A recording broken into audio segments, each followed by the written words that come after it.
Praise the lord. మన ప్రభువును రక్షకుడైన యేసుక్రీస్తు నామములో దేవుని బిడ్డలందరికీ వందనాలు. ఈ దినమంతయు పునరుద్ధానపు శక్తి దేవుడు మనకందరికీ అనుగ్రహించునుగాక. ఈ దినపు యేసయ్య జీవపు మాట ఆదికాండము 17వ అధ్యాయము 1వ వాక్యాన్ని చదువుకుందాము. నా సన్నిధిలో నడుచుచు నిందారహితుడవై ఉండుము. ప్రియ దేవుని బిడ్డలారా, అలనాడు అబ్రహాముతో దేవుడు మాట్లాడి ఉన్నారు. నా సన్నిధిలో నడుచుచు నిందారహితుడివై ఉండుము. ఈ మాటను బట్టి వాక్యమైన దేవుడు మనతో మాట్లాడుతూ ఉన్నారు. ఆయన సన్నిధిలో దేవుని మందిరములో నడుచుచు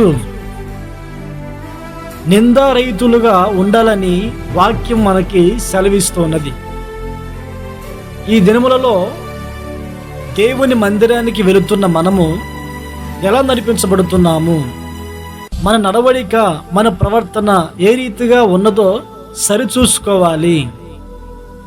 దేవుని మందిరములో నీ ప్రవర్తన జాగ్రత్తగా చూచుకొనుము అని లేఖనాలు సెలవిస్తూ ఉన్నాయి. ప్రియ దేవుని బిడ్డలారా, మరి మన ప్రవర్తన దేవుని మందిరములో ఏ రీతిగా ఉన్నది? ఆయన మందిరములో నడిపించబడుతున్న మనము మన ప్రవర్తన విషయంలో ఏ రీతిగా ఉన్నాము? నింద రహితులుగా ఉన్నామా? నిందింపబడుతూ ఉన్నామా? అబ్రహాముతో అలనాడు ప్రభు చెప్పి ఉన్నారు. అబ్రహాము గారు నిందారహితుడిగా ఆయన సన్నిధిలో నడిపించబడ్డారు, కనుకనే తగిన ఆశీర్వాదము పొందుకోగలిగి ఉన్నాడు. ఈ మాటలు వింటున్న మనము కూడా మన బ్రతుకు దినములలో దేవుని మందిరములో నిందారహితులుగా మనం నడిపించబడినప్పుడు దేవుడు మనకు కావలసిన ఆశీర్వాదాన్ని దేవుడు మనకి అనుగ్రహించునుగాక. ప్రియ దేవుని బిడ్డలారా, నిందలు వస్తాయి, కానీ అది నిజము కాకూడదు. దానియేలు జీవితంలో నింద వచ్చింది, అది నిజము కాలేదు గనుక సింహాలు అతనికి ఏ హాని చేయలేదు. సింహ బోన్లో నుండి వచ్చిన దానియేలు సింహాసనం మీద కూర్చొని ఉన్నాడు. అలాగే యోసేపు జీవితంలో నిందలు వచ్చాయి, నిందలు నిజము కాలేదు గనుక చెరసాల నుండి బయటకు వచ్చిన యోసేపు దేశానికి అధిపతిగా నియమించబడ్డారు.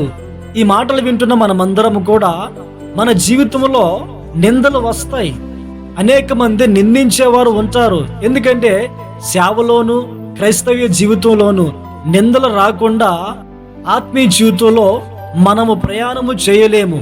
ఇలాంటి సందర్భాలలో నిందలు వచ్చినప్పుడు అవి నిజము కాకుండా ఎవరి జీవితంలో అయితే నిందలు నిజము కాకుండా ఉంటాయో వారిని దేవుడు దానియేలు వలె, యోసేపు వలె, అబ్రహాము వలె ఆత్మీయముగా ఆశీర్వదించునుగాక. అనేకులకు మాదిరికరంగా, అనేకులకు దీవెనకరంగా ప్రతి వారిని ప్రభు ఆశీర్వదించునుగాక. ఈ మాటలు వింటున్న నిన్ను నన్ను దేవుడు అలాగున ఆశీర్వదించునుగాక. మనమందరము కూడా దేవుని మందిరములో నడుచుచు నిందారహితులుగా మనం నడిపించబడదుముగాక. ప్రార్థన. పరిశుద్ధుడా, ప్రేమాస్వరూపి, ఆశ్చర్యకరుడా, మీకు స్తోత్రాలు చెల్లిస్తూ ఉన్నాము నాయనా.